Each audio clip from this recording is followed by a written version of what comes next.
Hai sobat, Assalamualaikum warahmatullahi wabarakatuh. Bagaimana kabar kalian? Semoga kalian sehat ya. Terima kasih sudah klik video ini. Mari bagikan pengetahuan Islam dengan cara like, share, and subscribe channel Kepoin Islam. Semoga bermanfaat bagi kita semua. Kepoin Islam yuk.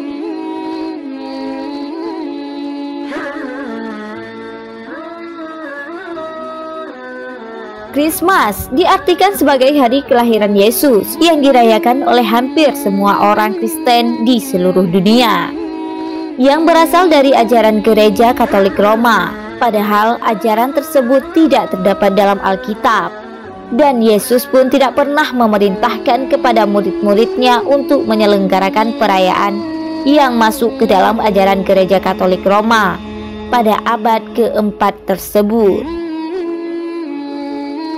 Perayaan Natal berasal dari upacara adat masyarakat penyembah berhala. Perayaan Natal yang diselenggarakan di seluruh dunia ini sama sekali tidak mempunyai dasar dari Alkitab. Perayaan Natal berasal dari kepercayaan penyembah berhala yang dianut oleh masyarakat Babilonia kuno di bawah Raja Namrud atau cucunya Ham, anak dari Nabi Nuh. Namrud inilah orang yang pertama yang mendirikan Menara Babel, membangun kota Babilonia, Niniwea, dan lain-lain. Setelah Namrud meninggal, ibunya yang merangkap istrinya menyebarkan ajaran Namrud bahwa roh Namrud tetap hidup selamanya walaupun jasadnya telah mati. Untuk mengenang hari kelahiran Namrud setiap tanggal 25 Desember, Semiramis menggantungkan bingkisan pada ranting-ranting pohon itu sebagai peringatan hari kelahiran Namrud. Inilah asal-usul pohon Natal. Melalui pemujaan kepada Namrud, akhirnya Namrud dianggap sebagai anak suci dari surga. Dari perjalanan sejarah dan pergantian generasi ke generasi, dari masa ke masa, dan dari satu bangsa ke bangsa lainnya, akhirnya penyembahan terhadap berhala Babilonia ini berubah menjadi Mesias palsu, yaitu berupa dewa Baal, anak dari dewa matahari. Pada abad keempat dan 5 Masehi, ketika dunia pagan Romawi menerima agama baru yang disebut Kristen, mereka telah mempunyai kepercayaan dan kebiasaan pemujaan terhadap Dewi Madonna jauh sebelum Kristen lahir.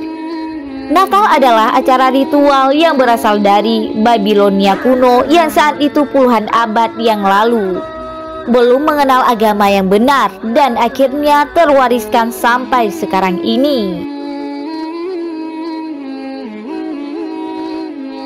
Berikut awal mula Nabi Isa dianggap Tuhan.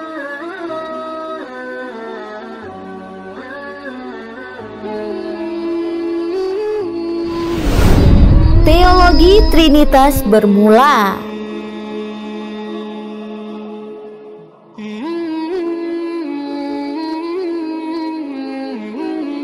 Di Mesir, jauh sebelum Yesus dilahirkan, setiap tahun mereka merayakan kelahiran anak Dewi Isis atau Dewi Langit, yang mereka percaya lahir pada tanggal 25 Desember. Para murid Yesus dan orang-orang Kristen yang hidup pada abad pertama tidak pernah sekalipun mereka merayakan Natal sebagai hari kelahiran Yesus pada tanggal 25 Desember. Dalam Alkitab atau Bible, tidak ditemukan walau satu ayat pun Tuhan maupun Yesus yang memerintahkan untuk merayakan Natal. Setiap tanggal 25 Desember adalah perayaan agama pagamis atau penyembah berhala yang dilestarikan oleh umat Kristen. Upacara Natal adalah berasal dari ajaran Semiramis, istri dari Namrud, yang kemudian dilestarikan oleh para penyembah berhala secara turun-temurun hingga sekarang ini dengan wajah baru yang disebut Kristen. Siapa sih Yesus itu? Menurut kepercayaan Kristen yang berkembang sekarang, ia adalah anak Allah yang punya ibu bernama Maria, seorang perawan yang tiba-tiba hamil dan melahirkan bayi. Berdasarkan beberapa literatur, Yesus punya beberapa nama yang berbeda. Dalam bahasa Ibrani ia disebut Yeshua, bahasa Latin disebut Mesias, Muslim menyebutnya ia Nabi Isa alaihissalam, dan jika di dalam Al-Quran disebut Isa Al-Masih. Oleh umat Kristen, Yesus dianggap Tuhan mereka. Kepercayaan tersebut memberikan pengaruh ke sebagian umat Kristen ini di zaman itu, sehingga mereka ikutan memakai konsep teologi Trinitas. Tapi tidak semua penganut Kristen seperti itu. Sebagian mereka tetap teguh berteologi Unitarian atau Allah saja Tuhan.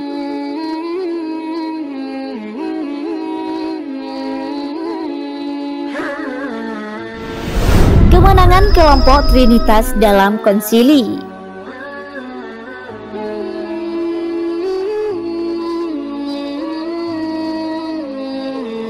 Dua kelompok ini sama besar. Kelompok Unitarian dipimpin Arius, sedang kelompok berteologi Trinitas dipimpin Athanasius. Keduanya saling bermusuhan sehingga negara Romawi jadi kacau.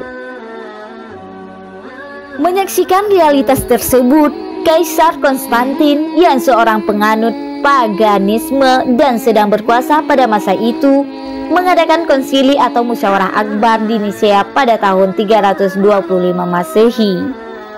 Konsili ini dikenal dengan nama Konsili Nisea Homoousius.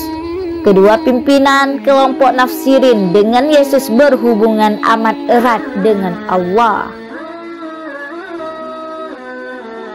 Tapi Athanasius menafsirkan lain, Yesus sewujud dengan Allah, maka ia pun Tuhan. Pasca konsili, pengikut Arius tidak puas dengan hasil konsili Nisea. Mereka terus mengadakan perlawanan hingga pada masa Kaisar Theodorus Agung. Dibuatlah olehnya konsili Oikomenes II di Konstantinopel.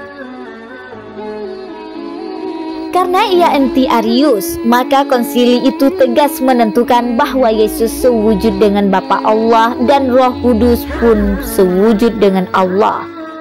Tuhan dianggap punya tiga wujud, namun ketiganya jadi satu wujud. Nah, sejak itu Kristen dengan teologi Trinitas dinyatakan resmi sebagai agama yang sah di Romawi.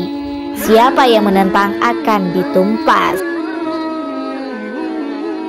Dan benar saja, sebuah institusi baru dibentuk khusus untuk pekerjaan ini dan dinamakan Institusi Akuisisi. Akhirnya pengikut Arius dibantai atau diusir dari Romawi. Buku-buku mereka dibakar, alhasil sebagian mereka melarikan diri ke negeri-negeri lain. Saat itu, ajaran Arius yang menyatakan Allah itu satu masih ada, tapi jumlahnya sangat kecil. Hanya berupa sekte-sekte kecil yang tersembunyi, sangat jauh dibandingkan dengan Kristen Trinitarian. Itulah sejarah kenapa Kristen yang berkembang di dunia saat ini bertuhankan Yesus, berkonsep Trinitas.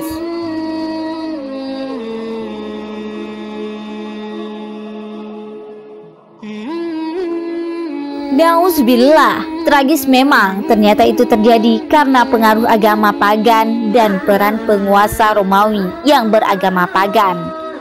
Maka bersyukurlah kita sebagai muslim yang istiqomah memegang konsep tauhid, yang kemurnian kitab suci Al-Quran dan dijamin oleh Allah Subhanahu wa Ta'ala. Dijanjikan kemenangan di dunia dan tempat kembali berupa surga. Wallahu a'lam bissawab.